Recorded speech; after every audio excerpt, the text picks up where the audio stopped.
So that's Sweet Lorraine. Freddie had a longer career than Nat because he lived a lot longer. Nat died, I think he was maybe 45 years old, sadly, and he had an incredible career. But Freddie knew every song that Nat sang.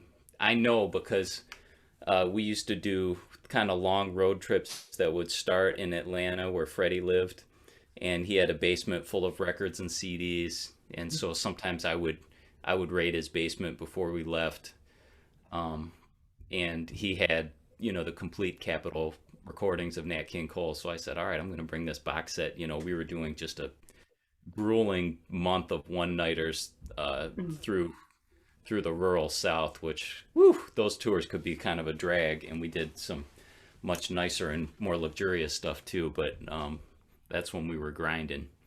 But anyway, so I brought this box set and I just played disc after disc. And the way Freddie would keep his mind sharp and remember all the lyrics is he would sing them just before his brother did. So I knew that he knew him. He wasn't coming in late. He'd sing just a half a beat before Nat, and he knew all of them. And we're talking like 15 straight CDs. He knew every song. So that was a core of Freddie's repertoire, but he lived through all these different periods in music, and he absorbed things from all different kinds of periods. He would play and sing tunes. He also played piano like his brother. We'd do stuff associated with Bill Withers or pop tunes. Actually, the last record we did, he recorded something from this soul singer from Atlanta, current young guy, PJ Morton. So Freddie was always checking out the latest stuff. Ren, you probably know about PJ Morton. That's like my students were real excited when I said that. I said, oh yeah, I recorded this with Freddie. They said, oh, that's cool. So he was a very hip old man. Uh, and his relationship with his brother was really loving. Nat was, I think, 13 years older than Freddie, and Freddie really looked up to him. I didn't get a sense of a lot of sibling rivalry.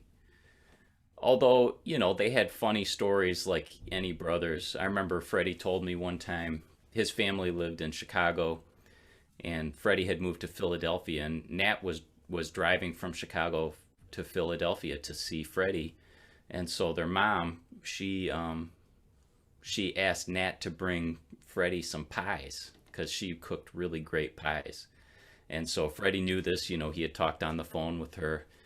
And Nat, he drove from Chicago to Philly. And, he got there and Freddie said, well, Nat, where are my pies? And Nat said, I don't know about your pies. He said, there were some pies, and he ate them. He ate all the pies. So, um, but yeah, he was really supportive and loving to Freddie, and a much bigger brother. And there were four brothers in that family and one sister, and all four brothers played piano and sang very well. They were all great. Ike Cole and Eddie Cole were the other two brothers, so it was a real family business. And yeah, all right. So how am I doing? Everybody can hear me okay? It makes sense. These are my stories about Freddie. Maybe I'll play a little bit more. One thing that Freddie impressed upon me that I think is forgotten with or something that I'm trying to let my students know about too is, and he wouldn't necessarily always explain what he meant, but I came to realize what he was talking about as I got to know him better. One thing that he said a lot was, he said, it's not only how good you play, it's how you present the music. And I didn't really understand what he meant for years, uh, but I thought about it and I observed him and I started to realize, because he would say sometimes we'd go hear a band, he'd say, well, they're playing good, but the presentation is not good. And I started to put it together what he meant. He was talking about stuff like having variety of material, changing the length of tunes, and I'm thinking of this particular lesson because of what I'm going to play. He would do medleys. So in jazz, frequently what we do is, we'll play a song, we'll introduce the melody, and then we'll solo. And if I'm playing with a quartet or a quintet, maybe everybody solos. And then we come back to the melody and we take it out. We would do that sometimes with Freddie's book, but oftentimes he'd just do a medley, and he had medleys for everything. He had a spring medley, he had a New York medley, he had a Nat Cole medley, he had a Cole Porter medley.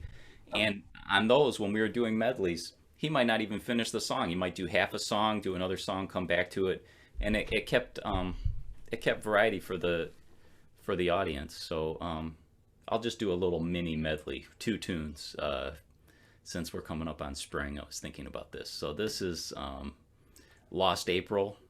That's one I learned from Freddie that almost nobody does. Does anyone remember that song, Lost April?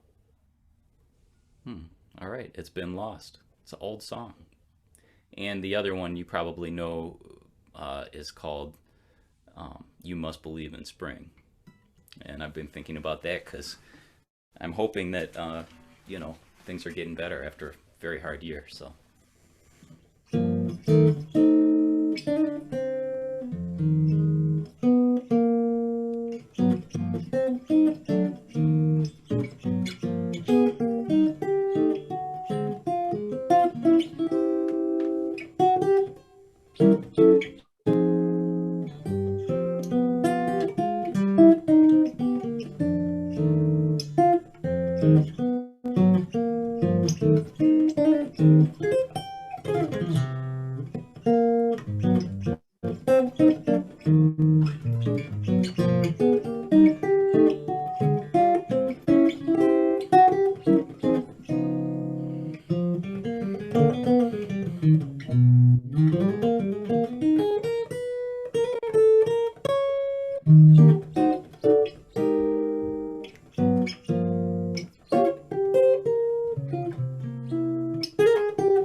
Thinking about presentation.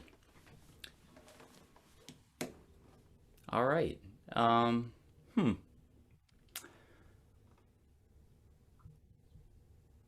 How about another tune? This is from Hoagie Carmichael. It's called Stardust. Mm. We know Stardust. Everybody knows Stardust. It's really lastingly great tune.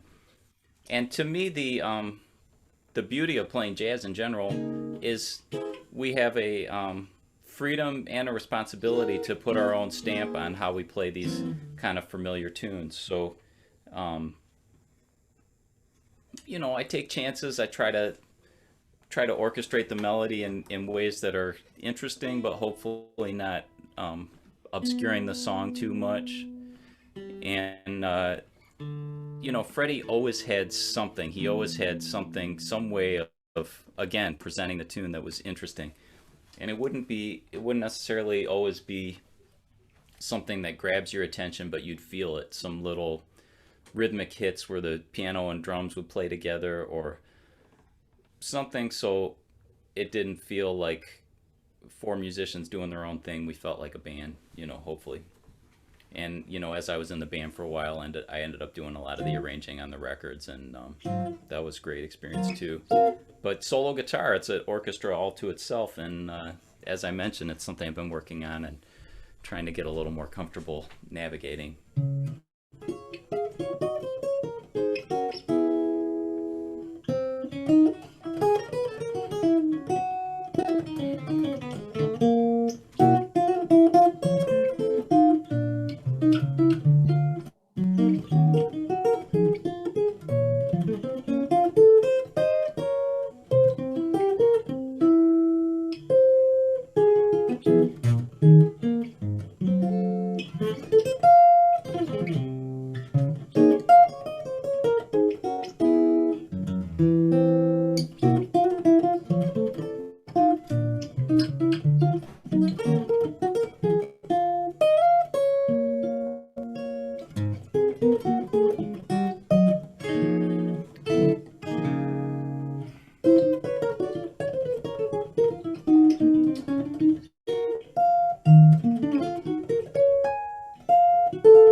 Stardust.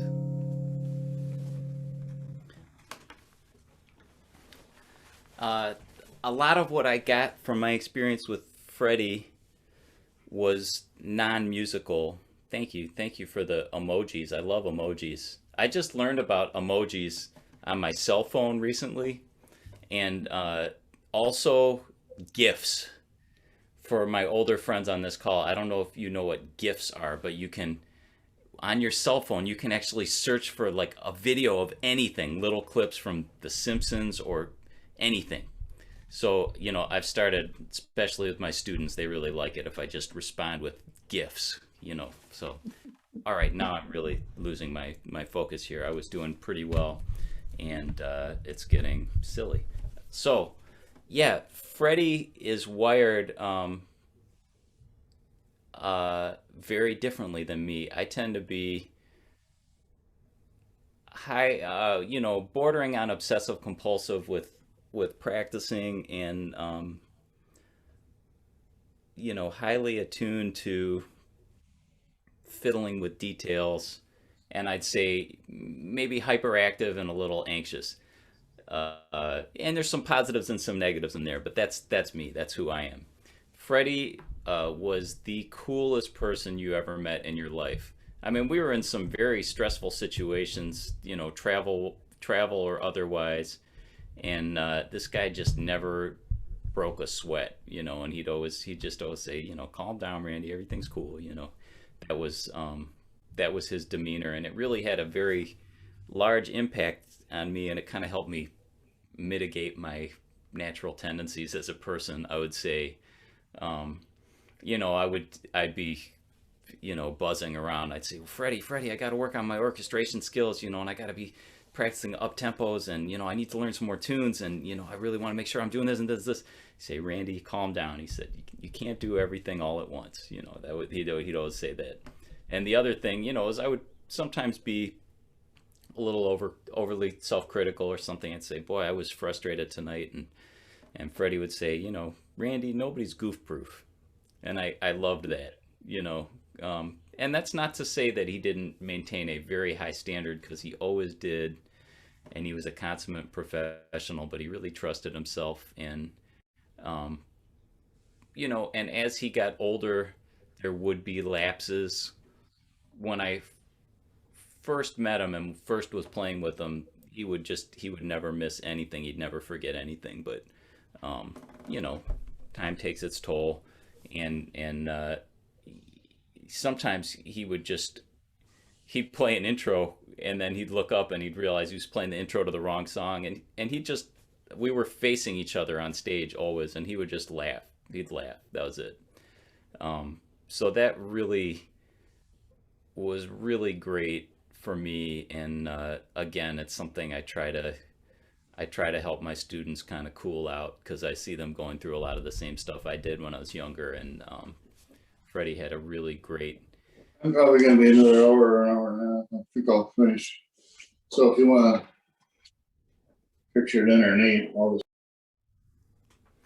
Um, yeah, and I think Freddie paid a lot of dues too, because his brother was a star young, and Freddie, by the time I knew him, he was a major star in the jazz world.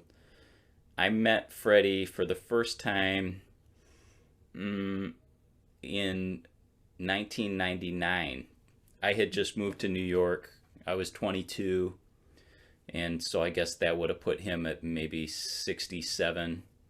Um, and I was playing with uh, another one of my heroes and mentors, Benny Green. We had a concert. He's a um, really great piano player, and we had a concert in New York, and Freddie was actually in the audience, and I got to know him then, and he was always supportive to me, and he kind of expressed that, at some point he wanted to play together, and this was my first lesson in patience, because I think he didn't call me for a gig until 5 years after that. But I knew him, and I got to know him, and we every time he would come into town, he would do like a week at the Blue Note or something like that, and I would go, as many nights as I could whenever I wasn't working, and we got to be friends. And um, so that was 99. Yeah, 2004 he called me to sub for a few gigs with him in New York.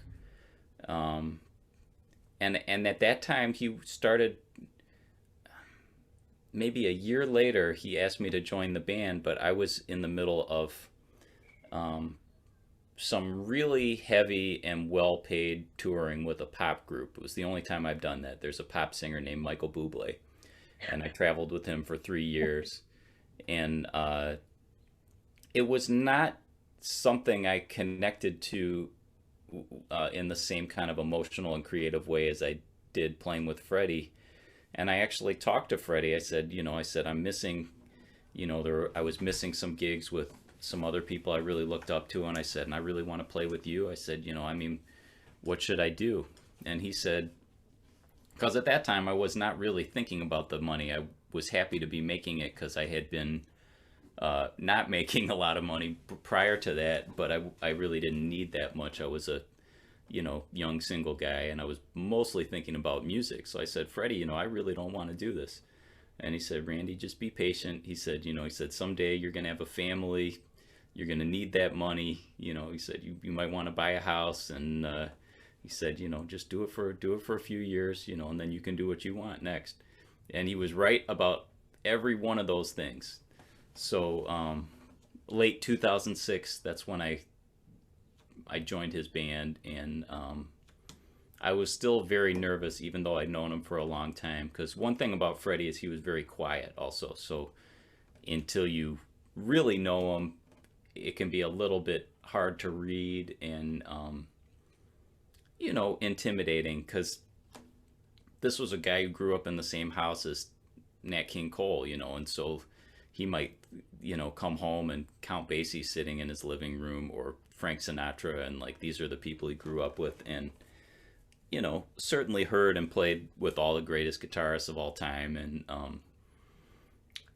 was a little self-conscious about that, or aware, and he didn't expect the gig to be perfect at first. And this is something really unusual too. Much of the time in highly professional situations like this, you're going to be given a lot of advance notice on what you're going to be playing. Freddie would never give us a set list, and he would never teach you the music. He expected you to use your ears and stay engaged on the bandstand, but he was also patient. If you missed something, it was okay.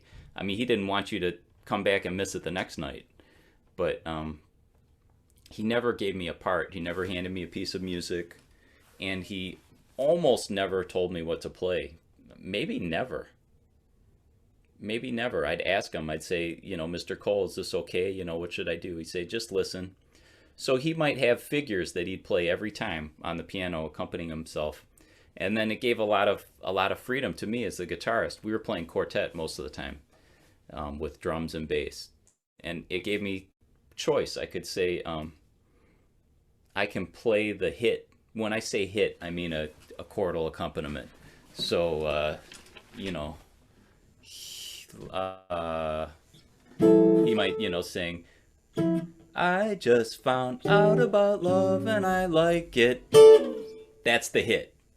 Freddie would always play that on the piano at that moment. So now I've got an option. I can play around that as long as I don't clash with it, or I can hit it with him. We can sound like a big band ensemble. But he never told me what to do. He just expected me to listen, understand what he was doing, learn it, and then contribute as well as I could. So that was kind of our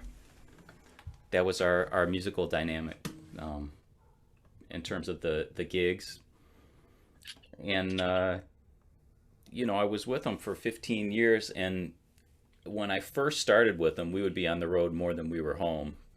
He was still, I guess he was probably 70, 71 when I joined the band full time, and we'd be on the road 200 days out of the year or something with this band. He just, Freddie loved to stay busy. And we would do huge concerts. We'd do concerts for 10,000 people, and we'd also playing clubs for 50 people. And a lot of times people would ask Freddie about that. They'd say, why do you do this? Um, and his answer was he really wanted to keep the band together. He wanted to keep the band working. Um, and it made us to where we could really read each other's minds on and off the bandstand. I mean, to the point where, like, if one of us got to the dinner table first, I could probably order for, the other three guys, because I knew what they'd eat, and I knew what they'd say. And that's a really great place to be when you're in a group that has a high level of improvisation, because we sounded together. And I think the sum of the parts was greater than the individual pieces. Okay, how's everyone doing? Does anyone have any questions so far? I've never talked uninterrupted so long in my entire life. This is actually, it's pretty nice. Definitely never happens at home, I'll tell you that right now.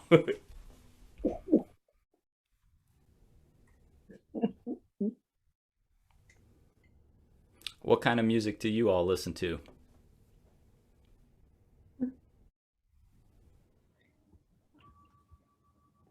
All kinds. All kinds? What's the last thing you listened to? Oh, gee, what's the last thing I listened to?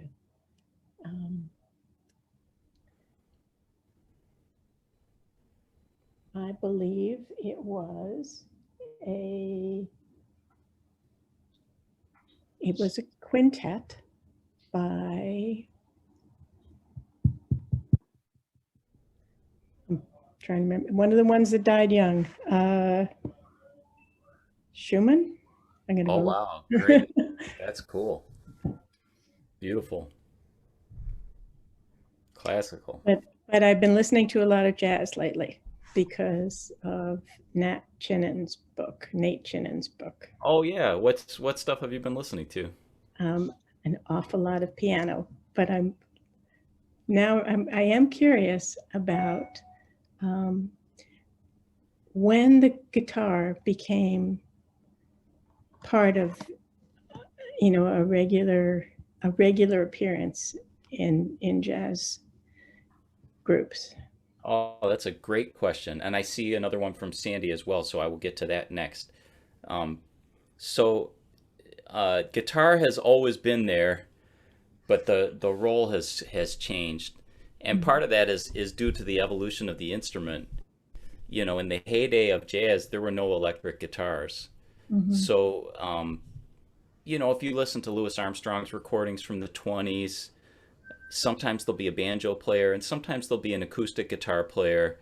And let me see if I can grab a guitar pick here to show you. Well, I'll just do it with my fingers. But it was, volume was an issue. So oftentimes guitar was a rhythm instrument primarily. So, if I was playing all this stuff on Sweet Lorraine, might have just been this.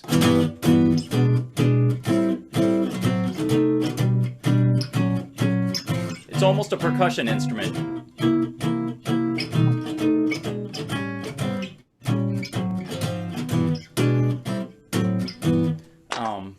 A famous guitarist who came along a little bit later, who exemplified that style, was called Freddie Green. He played in Count Basie's band for 50 years. And they by the time he got on the scene, there were amplifiers, but the band hated it when he stopped playing rhythm guitar. That's what they call that style. So they actually gutted his amp. They ripped out the chords, and he said, all right, I get the message. And then he only played quarter notes the rest of his career, but he made the band feel so good. That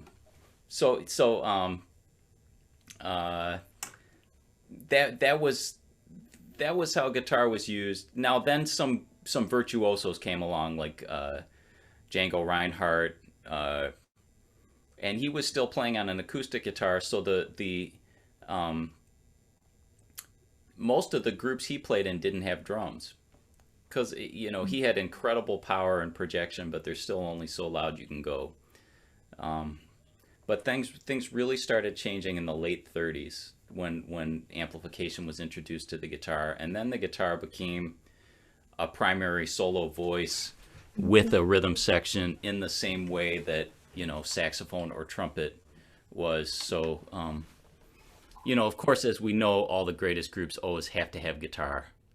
But yeah, but I would say in particular, there was a guitarist named Charlie Christian who played in Benny Goodman's group, and he died awfully young. He died when he was 25 years old, but he was on the scene, kind of playing with some of those swing era musicians, but also some of the exciting bebop innovators who were playing up in Harlem at that time. So he kind of he popularized the electric guitar and influenced everyone who came after him. Yeah, and then and now jazz is a huge word now because it means so many different things to different people. There's lots of different streams and directions that people are taking, which I think is positive. Of course, I've got my way that I want to do things, which is almost like religious, like I'll proselytize about it, but it's not the only way, of course. People are doing all sorts of different stuff. And guitar in particular, I'm playing, this is called an archtop guitar, and it's kind of a mix of an acoustic and an electric sound, which is kind of a traditional instrument for a guitarist to use in jazz, but people play jazz on, more strictly electric guitars, with like a rock kind of sound, but improvising and playing jazz. And, people still will use acoustic guitars, which I'm into also. It's all good, but it changes the sound and feeling of the instrument depending on what kind of guitar you use. So, yeah, but we're way in the mix now. Don't worry, guitar is here to stay. I don't like talking about those sad days before. No, When you didn't have, thank you. you're welcome. So, Sandy, what's it like to be grinding night after night in small clubs in the South? Well, when we were in the South, there were no jazz clubs. I mean, I'm talking about like driving through rural Georgia. And again, we did everything. So, I mean, with Freddie, we would tour in Brazil or Asia or Europe, and we'd be playing concert halls. And we would do, kind of the important jazz clubs in the country, like, Birdland and Blue Note and um, Blues Alley in DC and Jazz Standard, which closed, which is a heartbreaker from this year. But we do all those kind of clubs in the major cities. In Boston, we do Scullers or the Regatta Bar. Though these are urban centers. Now, once upon a time, there were jazz clubs all over the country, but that's not the case now. So when we were doing these kind of tours through kind of one horse towns, and I don't mean that as a negative or derogatory, but really small towns. Sometimes we might be playing in like a high school gymnasium, and there'd just be people driving from 100 miles away, and that was the concert. Yeah, but it would be anywhere. One of Freddie's friends joked that he could find a gig under a rock. He could find a gig anywhere. But yeah, we would do that. We'd do that. Freddie forced us to eat at Waffle House. I hated Waffle House. It would be like a whole tour of Waffle Houses. Ugh. Um, yeah, but it was really great too. And we spent so much time together. You'd have funny things happen.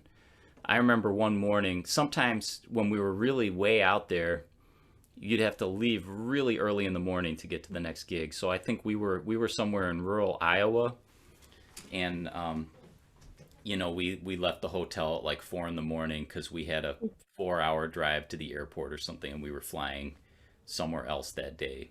And Freddie was so tough, you can't believe it. I would just be weeping with exhaustion, and he'd be cool. And he had a magic talent to fall asleep in planes as soon as he sat down. And of course, I'd be, jumpy and awake the whole time. So I was quite envious of that particular non-musical skill. But yeah, so we're driving, and it was, this really kind of misty, eerie morning. And we got on the topic of aliens, when we were talking about aliens, just, for fun. Like, I'm not sure that any of us believe it, but we were talking about it. And I swear to you, we're driving along this dark country road, and what do I see? Hovering, 25 feet in the air. I see these headlights moving slowly towards us. And the drummer and I, we screamed out loud. We said, "Ah!" Couldn't believe it. And we got closer, and it turned out it was a crop duster.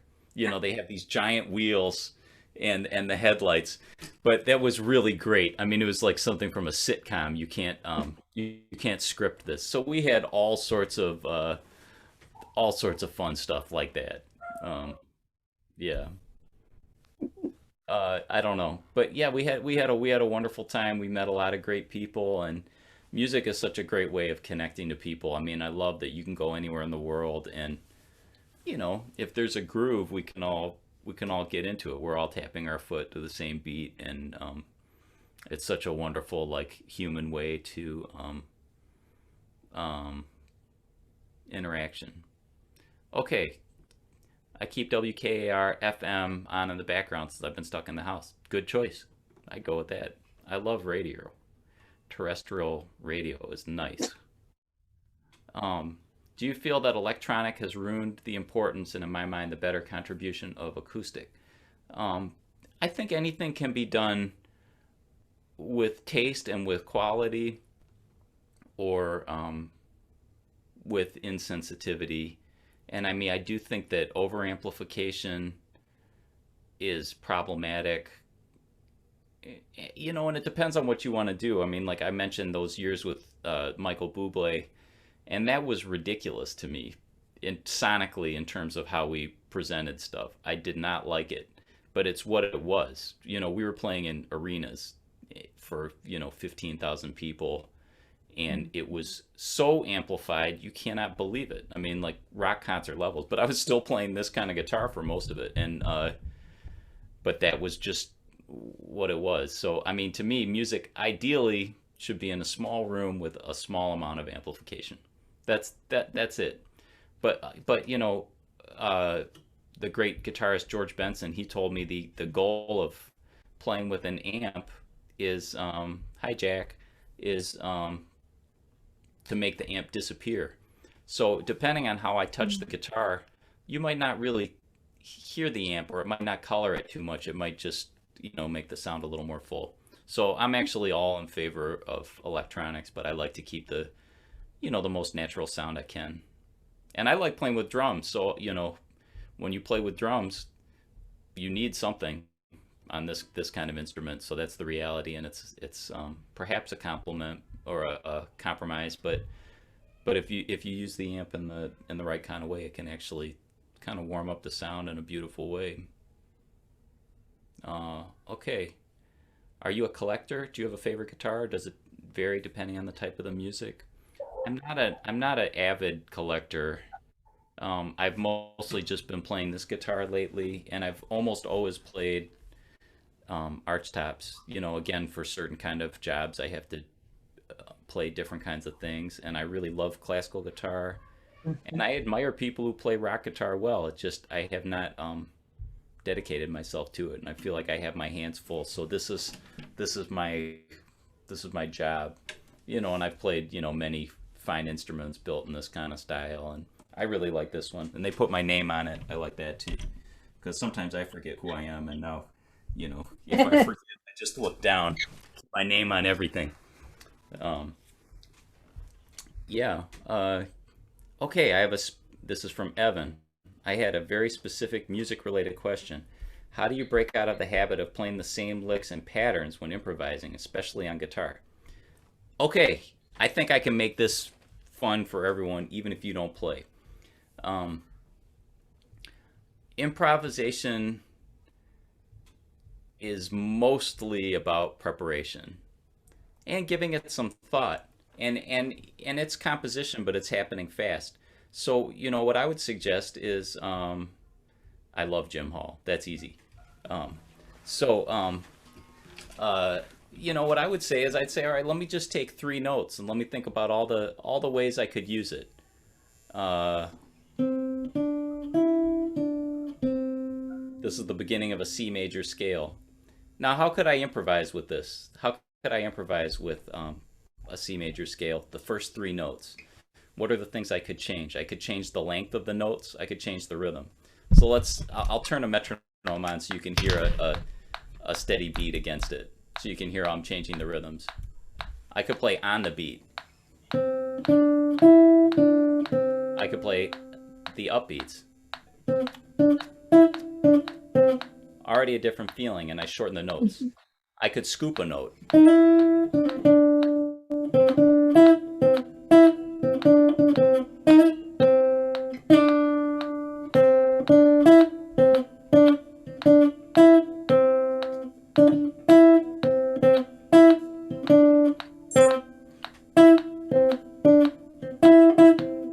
I could play two notes at once.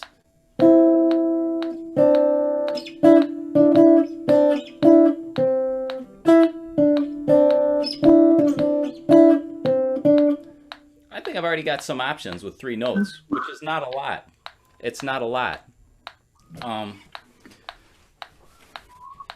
I recommend that everyone sing. I'm not a good singer. I wouldn't want to sing for you all because it would really end this Zoom call 30 minutes before it's supposed to be ended. But I sing to sometimes find my ideas.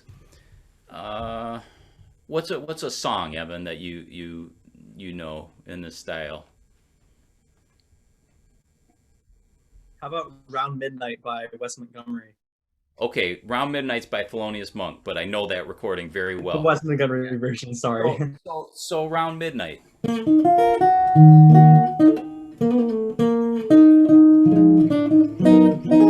Now, first off, there's a lot of different ways I can play these changes. I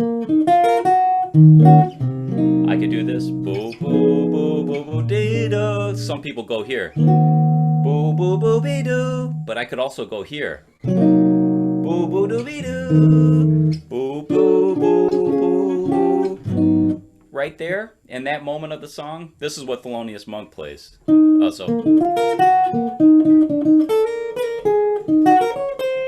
Right here. This is what Monk plays. Check out how Miles Davis and his group play the chords right there. This is a magic moment.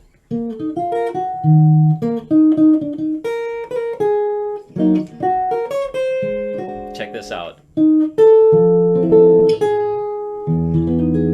That's what Miles play. That's what Miles Davis, Red Garland piano player, and Paul Chambers play in his 1957 recording of it. So there's a lot of options with the harmony. Now, what about if I change the melody? What if I change the rhythms on the melody? 2, 3, 4. I could play it like that. 2, 3, 4. I could play it like that. I could have pickups into the melody.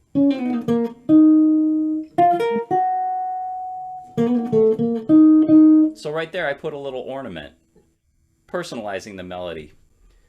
As a jazz musician, we can add or subtract things from the melody. All right, let me see if I can play the whole tune. Let me see.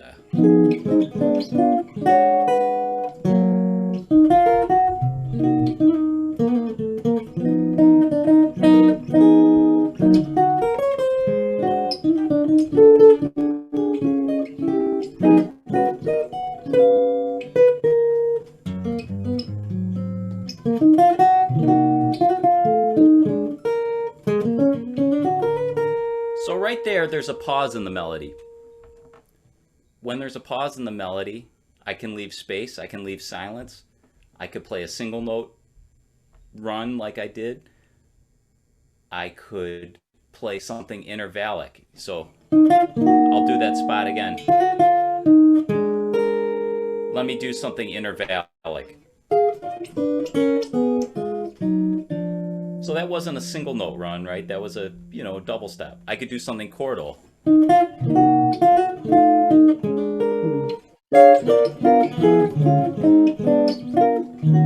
But the space is mine. It's mine to use or abuse. I could go anywhere I want in that space. Here's the second A.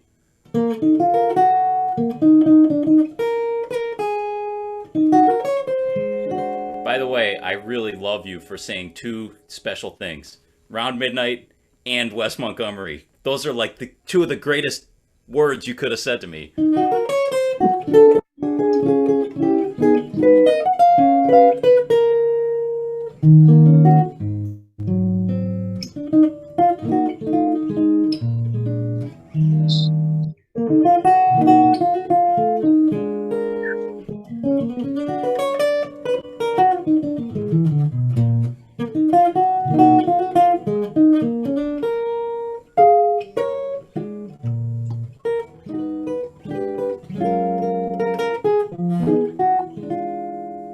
This is another place where Miles and Monk diverge. Here's Monk's chords.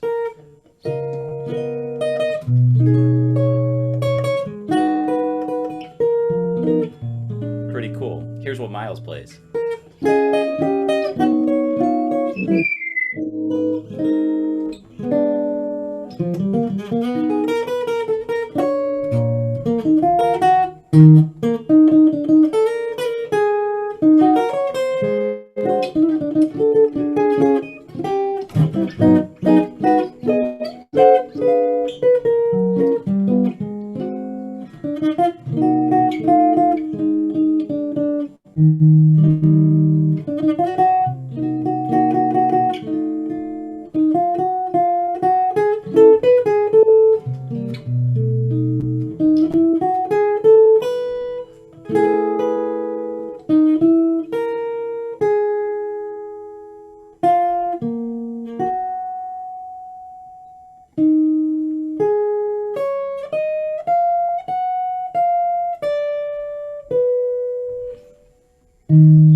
Around midnight. But Wes is my favorite guitarist. So you really made my day with that question. Oh, okay. So here's something about academia. So someone was asking me about Jim Hall. I love Jim Hall very much. He's great. You know, one of the great ones. He's not one of my primary people that I've studied, but I admire him a great deal. And he was a really nice guy, mild-mannered, influenced a whole lot of cats. The thing that I love about Jim Hall is subtlety. He was not a speed demon on the guitar, but he was highly attuned to like detail, and also really interesting use of texture. One of my favorite recordings of Jim Hall is a record he did as a sideman with Sonny Rollins, great saxophonist Sonny Rollins, called The Bridge. This is a really good record if you want to check out a good record of Jim Hall. And the thing that's unusual about this is that this time Sonny used guitar in place of piano. And that can sometimes be a thinner or small sound, but Jim was a master of, you know, what I call dynamic orchestration. So sometimes he would just use one note to spell out the chord. Can I play you something real quick? I'll play you something really quick. Here's what I want you to listen for. Listen to the guitar. Don't worry about anything else. Just listen to the guitar. You'll notice that sometimes his accompaniment is just one note. And then when he introduces chords, it feels more full. So you've got, even though guitar can't play, you know, a 10-note chord like a piano, that's impossible. I don't care how good you are. You can't do that. I've only got 6 strings. But the way we can create interest in, you know, orchestrational change is play less. Play less and then introduce more. So check this out. I'll just play it real quick. I won't even share sound, but you'll hear it.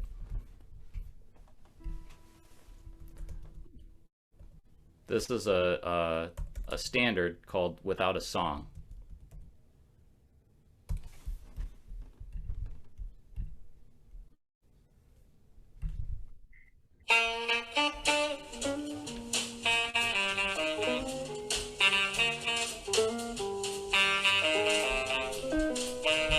So just that much. Boo, boo, boo, boo. Jim plays this, answering. Boo, boo, boo, boo. Boo, boo, boo, boo, boo, boo. Just little counter lines. You know what, I would probably play the obvious thing. Boo, boo, boo, boo.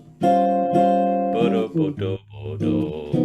That's what we would go for, usually as guitarists. But he says, I'm going to make you wait for the chord.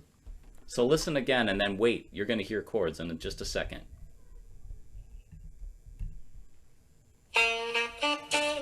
Ba-dee-do. Ba-dee-do.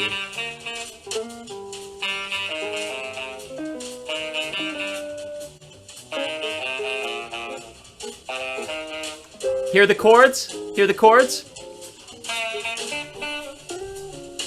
And now on the second A section, we call it, that this is the second time we hear this melody. Now he starts mixing the single notes and the chords. It's very subtle, but it keeps interest. So we're not bored. We're not missing a piano. There's enough. Check that out. It's really great. But yeah, Jim Hall's he's spectacular. Describe your interview process for your hire at MSU. Woo! Now that's a great one and very personal. I have never been so anxious in my life. So, as I mentioned, I'd always been a performer and I love teaching. And, I would have occasionally a handful of students.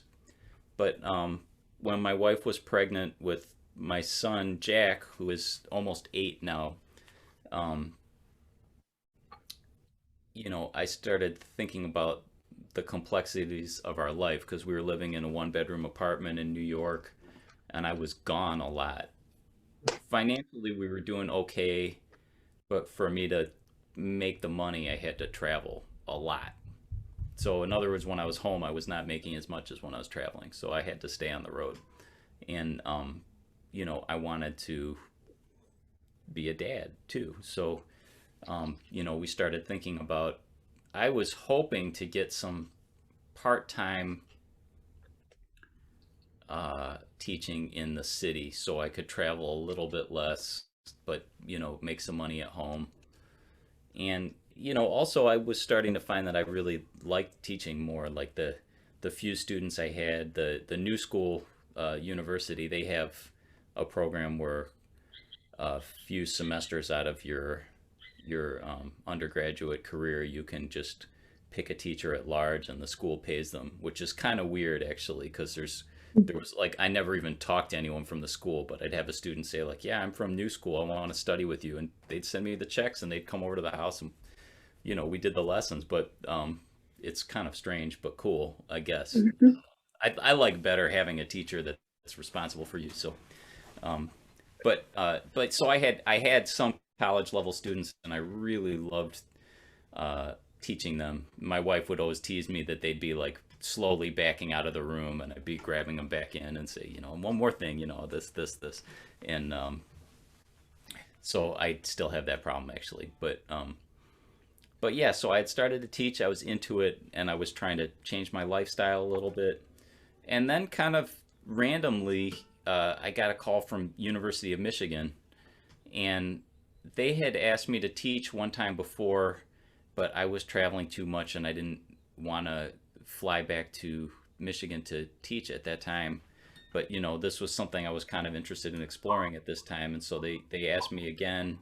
They had someone who was retiring who had been doing it for 9 years or something, and I said yes. So this was just an adjunct position, and I flew back to Ann Arbor 9 times a semester, and I would just teach all day. It was like just like 10-hour chunk, just and then I'd go back to New York the next day. It was kind of bonkers, but that's what I was doing.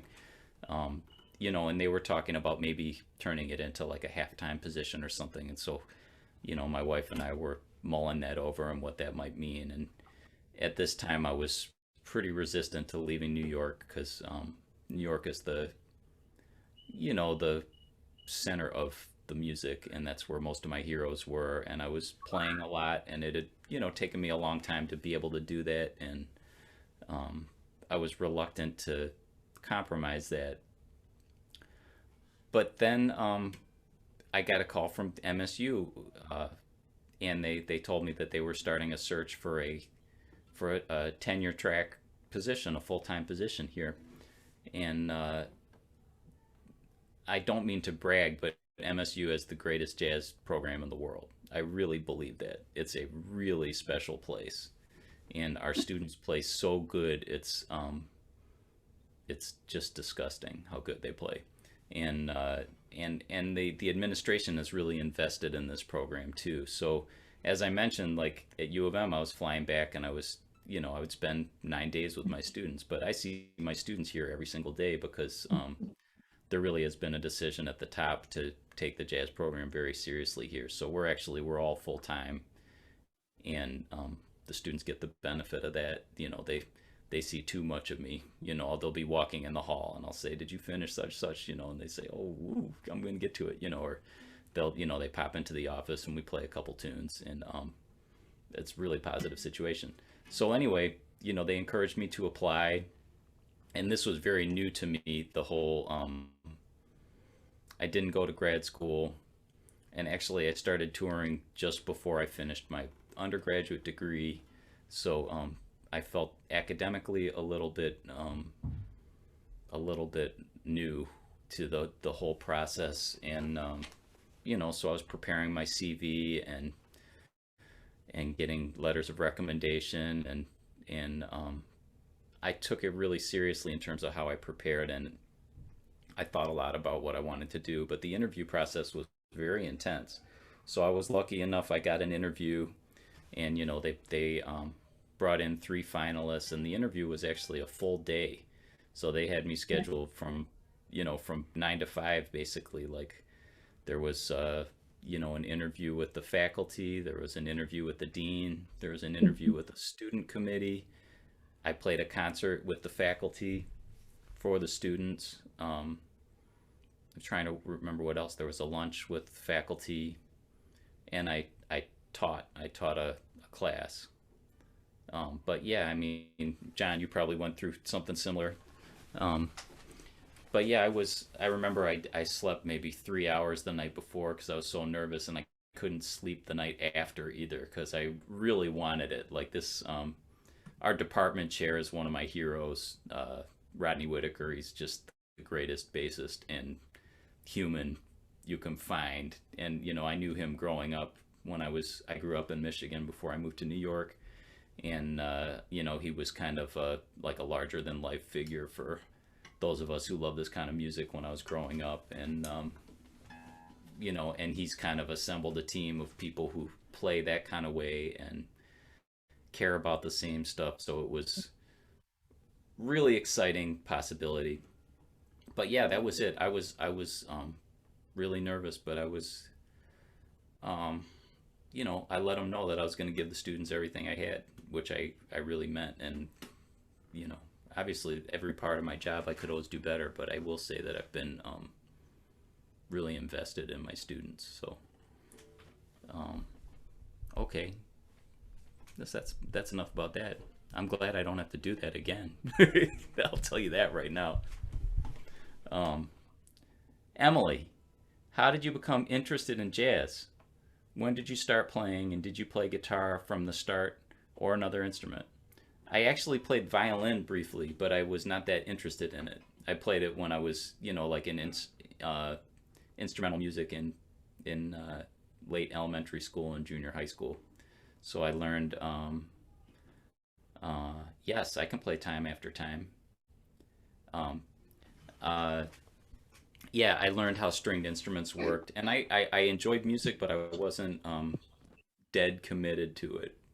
Um, but it opened me up to how stringed instruments worked. I knew that if you move your finger up, the pitch goes up. And I remember when I was in summer after 8th grade, one of my friends had a guitar, and just out of curiosity, I said, can I try that?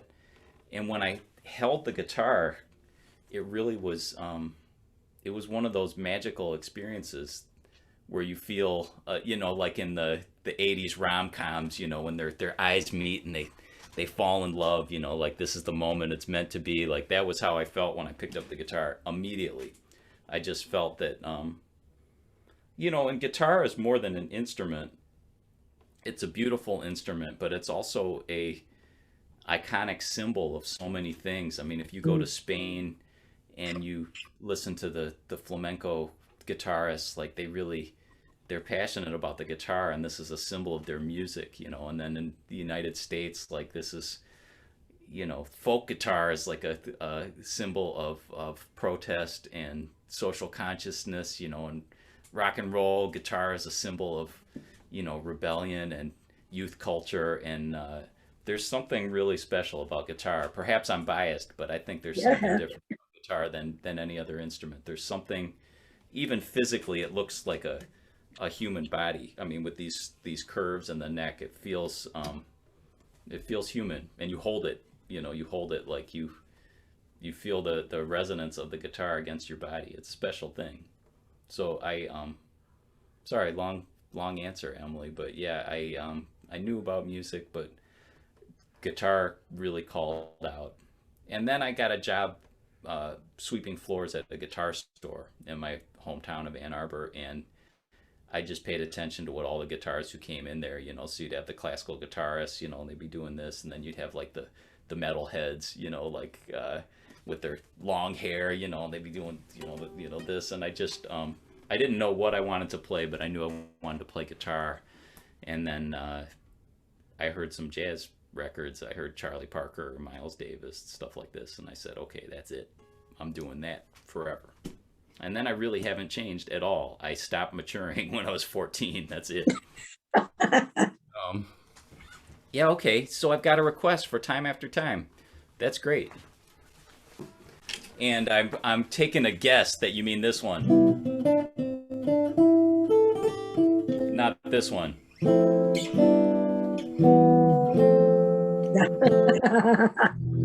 Remember that, Cyndi Lauper? Yeah. Yeah, all right. Time After Time. Beautiful. I think this is Sammy Kahn.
I only know what I know.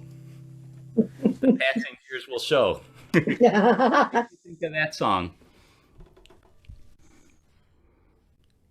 Lovely. Mary, what made you think of that song?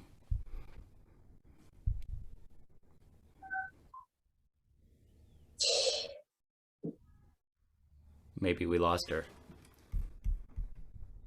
Internet is tough. Mm-hmm. You don't know who you're talking to.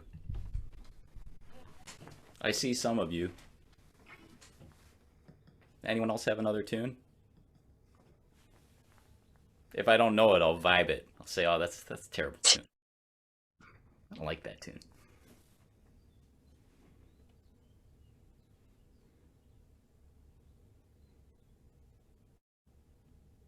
Brazilian music definitely fits. It definitely fits. Now, I've spent some time in Brazil, and those guitarists, the way they play their music is unbelievably great. I can't touch it. Um, but we all, in jazz, we all play a little bit of Brazilian. And Freddie was really invested in that music. He called Brazil home, actually. Um, Chick Corea, what could I do solo guitar? I'll tell you, I'm a little have half my ability when I'm playing by myself to do something well. Let me pass on that. Take 5, maybe solo guitar. Let me think about this. Django, yes, love Django. Girl from Ipanema. Okay, let me see. I'm gonna do this all in one take.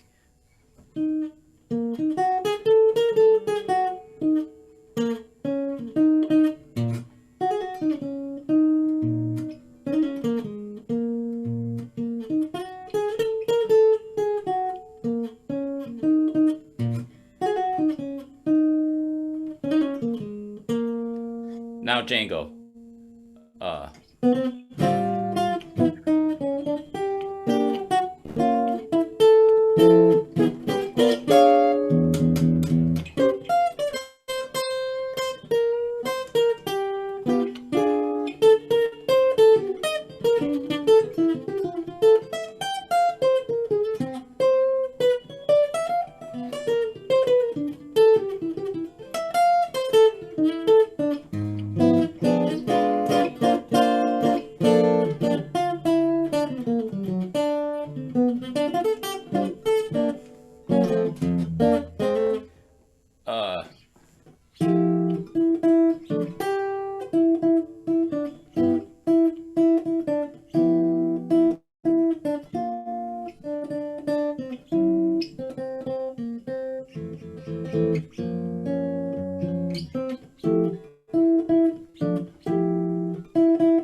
okay, I thought of one for goodbye. This is one that you might not know. Very unusual one. Freddie used to sometimes end sets with this. Hi. And it's called "How Do You Say Auf Wiedersehen," which of course means goodbye in German. And I remember we had a concert in Warsaw, Poland, and Freddie oftentimes wouldn't say, as I mentioned, he's a man of few words. He wouldn't say, "The next selection we're going to play to finish out the concert is such and such and such." He might just say the title. So he said, "How do you say Auf Wiedersehen?" And this big guy stood up in the front row. He stood up and he said, "Auf Wiedersehen!" So that that became one of our jokes. And it's a, it's a very poignant song of, lost love. And I just got a real kick out of that. So silly stuff happened a lot.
I think we should unmute.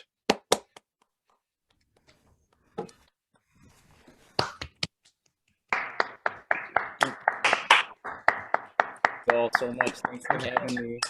Oh, It's hard in a different instrument. And hopefully we'll be able to all be together again soon. oh, it's going to be wonderful when we can get into that new building and see you all live. Thank Oh you. man, I can't wait for that. It's so great. The new building is so great. I'd like you to say again how wonderful the students are, because we've been able to see them live doing the, in the guest artist workshops. They've been streaming that, the music. Oh, wonderful. stuff. And you're absolutely right. The students are doing wonderful stuff. So I hope everybody gets to see. I'll brag about them all day. Okay. Yeah. Randy, if I can just say thanks so much. I think It if was you, totally a pleasure. I think if you look in the chat section, you can see how deeply appreciated this hour and a half has been. And I think there are few things in life as enjoyable as seeing real mastery. So this has been a real privilege. Thank you. So much fun. Hope to see you all around. I live right here, so when we're able to get out and about, I'll try and let you know when there's some gigs happening and we can enjoy a libation and listen to some tunes together. It'd be wonderful. Sounds good. All right. Everyone take good care, stay safe, and see you soon. Thank you, Randy. Thanks, John. Thanks. And don't forget next Tuesday, when Dr. Nathan Moore, who's one of MSU's leading climate scientists, will be talking about climate change. So hope to see you there. Thank you. Thanks, Ren. Good night, all. Good night.